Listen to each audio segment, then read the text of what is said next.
All right, let's dive in. We're tackling a topic that for a lot of IB students feels like this massive, impossible mountain, the math internal assessment.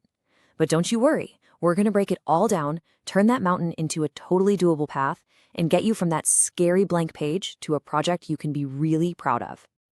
So this is the big question, isn't it? That feeling of just staring at a screen, knowing you have to pull some unique, mathematically interesting idea out of thin air.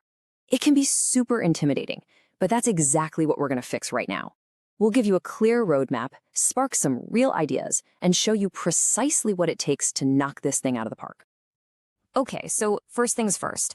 Before we can even think about conquering the IA, we have to get on the same page about what it actually is. Let's pull back the curtain on this thing and figure out its real purpose. At its heart, the IA is your chance to really shine. Seriously, this isn't some boring test. It's a 6 to 12-page deep dive into a topic that you get to choose. The whole point is for you to show how you can take math out of the textbook and use it to solve problems and think creatively. This is your project, your investigation. And the best part? It follows a super logical structure, which makes it way less scary. You kick things off with an introduction. Then you clearly define your problem and get your data. After that, you get to the good stuff, the mathematical analysis. And finally, you wrap it all up by presenting your results and evaluating them. See? When you break it down like that, it's really just a series of manageable steps. All right, so now that we know the what, let's get into the how. Because understanding the criteria for a good IA isn't about just checking off boxes. It's about building a project that's genuinely interesting, mathematically solid, and impressive from the very first page. Now this is absolutely crucial. A strong topic has 3 magic ingredients. 1, you actually find it interesting. 2, it's got enough mathematical meat on its bones to do a real analysis. And 3, it connects to the real world somehow. A weak topic? Well, that's one that kind of just stops at collecting some data or doing a few simple calculations. The big difference is moving beyond just doing the math to actually applying it in a cool, meaningful way. And beyond the big idea itself, these are the factors that add that professional polish. A logical flow guides your reader on a journey. Clear language proves you actually understand what you're talking about. And clean, simple graphics, they make your data pop. Think of these as the details that make your final argument totally convincing. Okay, this is my favorite part. Let's get the creative juices flowing. We are about to do a rapid-fire round of ideas just to show you that math is literally everywhere. It's in your coffee cup, it's in nature, it's in your video games. Let's go. Let's start with the world that's right in front of you. I mean, you could literally model how your morning coffee cools down using Newton's law of cooling. Or use trigonometry to figure out the absolute perfect angle to launch a soccer ball.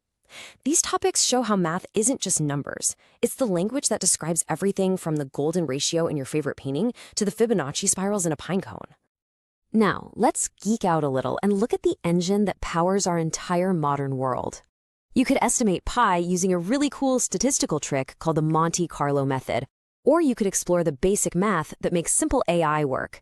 You could even model how a disease might spread with an SIR model or dive into the cryptography that keeps all our passwords safe. This is math in action, solving huge, real-world problems. And hey, for those of you who love the more mind-bending stuff, you can connect math to almost anything. Analyze the hidden mathematical structure in a piece of music using Fourier series. Try to model the chaotic randomness of the stock market. Or explore strategy with game theory through something like the prisoner's dilemma. I mean, even a simple game of roulette or the act of cutting a cake is packed with fascinating math.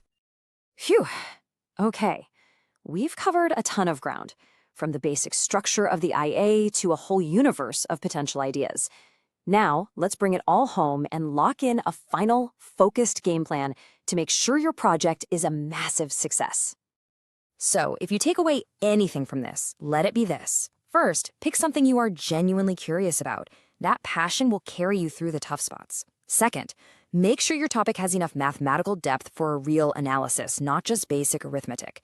Third, please manage your time. Work on it steadily. Do not leave this to the last minute.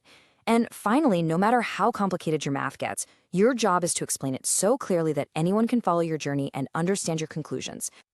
And that's really what I want to leave you with. Stop thinking of the IA as a chore and start thinking of it as an opportunity. Look at your hobbies, your interests, the things you wonder about when you're just walking around. The IA is your chance to connect something you love with the incredible power of mathematics.